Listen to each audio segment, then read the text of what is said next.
Linking your bank account to Poshmark is essential for receiving payments from your sales. Follow these steps to set up your bank account securely. Step 1. Open the Poshmark app. Launch the Poshmark app on your mobile device. Ensure you are logged into your account to access your profile settings. Step 2. Go to Account Setting.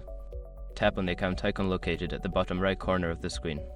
From there, select My Seller Tools and then choose Account Settings to proceed. Step 3. Select Payment Methods. In the Account Settings menu, find and tap on Payment Methods. This section allows you to manage how you receive payments for your sales. Step 4. Add your bank account. Don't continue before doing this. A lot of online accounts end up exposed in breaches without people even realizing it. Use SRUP to constantly monitor your email and accounts and get alerted immediately if your information gets leaked online.